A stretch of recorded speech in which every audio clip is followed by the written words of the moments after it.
I'm here today with Hans Kunnan.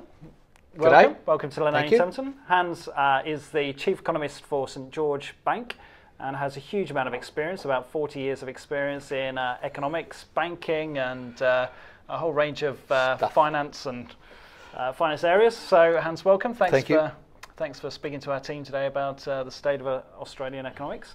For many of our viewers out there are small business owners, so can you just give us a bit of an insight into the key issues for small business owners maybe over the next year? Well, the key issue is the economy going to grow, or are we going to go into recession because the globe is slowing? Okay, so there's a lot of big picture stuff, and the last couple of weeks, just this year, share markets have gone up and down, oil prices have gone up and down and down and down, and there's been a lot of turmoil. I think, oh gosh, we're going to have another global financial crisis. This is terrible because unemployment rates go up and things are bad. I just don't believe that. It's financial markets. The underlying Australian economy, while it's not powering along, is doing reasonably well, which means that people are going to keep their jobs and continue to be your customers. They're not suddenly going to disappear. So global economic growth continues. The Australian economy doesn't go into recession, and we continue to grow. Not super strong, so that's good. Interest rates stay low. There's no point in reducing them. What impact will that have? So interest rates stay low. The economy continues to grow. Wages grow a bit. The population growth is always good. It's just more customers. You know, New South Wales gets about 100,000 extra people a year, and they go to the Hunter, they go to Wollongong, they stay in Sydney. Population is rising. That sort of thing is fundamental. Then helping the Australian economy is the lower dollar. You know, if you're in tourism, agriculture, it's great. Education, we're seeing more activity because of our weaker currency. So the economy's not sparkling, but it's not going backwards. So, you know, you're treading water unless you're doing something special, or maybe you're an industry that is seeing super fast growth like building has been for a couple of years now. And what about those companies importing goods? Was there much impact on those over the next? Oh well, it's going to make but they've had it so good. There was $1.10 3 years ago. The margins must have been pretty good. Yes, it's going to cost them more. So there's always two sides of the coin.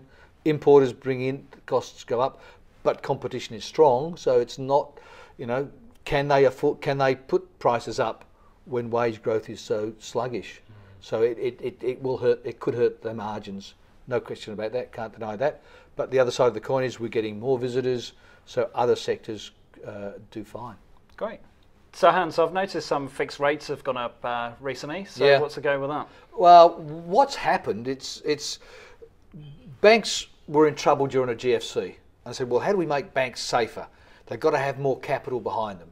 So you may have noticed all the major banks have said, hey, send us some money, we want to get more capital. But it's a bit like, I used the example, it's a bit like an airport.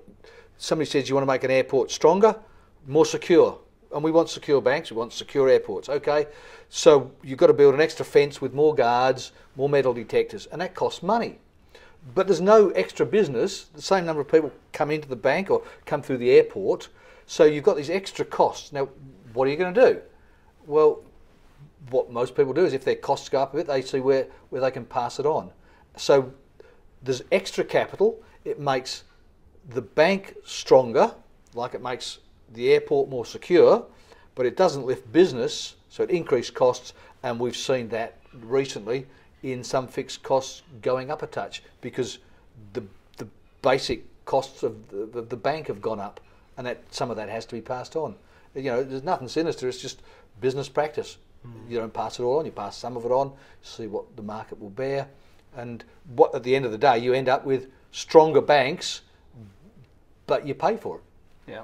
Hans, tell me about your book, Borrow and Build. Look, I wrote it to help people build wealth. There's a lot of people out there with modest superannuation amounts. They're in their 40s, they might have bought a house 15, 20 years ago when houses were cheaper. They haven't saved a lot, but the price of their house has gone up, so they've sitting on a lot of equity. And you think, well, what benefit can I get from that? And the book basically says, look, why don't you consider borrowing, say, 100 grand or less, borrowing it and buying some decent quality shares that pay dividends. Okay, now the dividends come with what's called franking credits. Yeah. So the tax is already paid.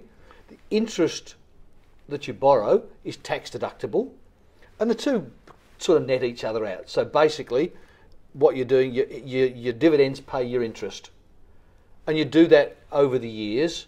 And as the companies grow, their dividends tend to rise because the Australian economy grows.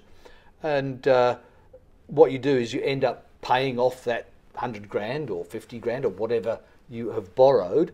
And in 20 years' time, you've paid off your loan, you've got shares that are paying you an income flow, and the chances are in 20 years' time, those shares are worth more. I did it in 95. I paid off my loan, and I now have a share portfolio that's gone up in value and is paying me a good stream of income, which I just add to, to my other income, and that's good. What did I do? I just used the equity in my house carefully to try and build some wealth, and that's what the book's about. Great, makes sense. Great strategy. Yeah, borrow and build. Hans Kunnan. You can only buy it online, so fantastic. Look that up. I'll put a link at the end of this. So thanks very much for coming in today. Great to meet you. My pleasure. And look forward to hearing from you in the future. Yep. Thanks again.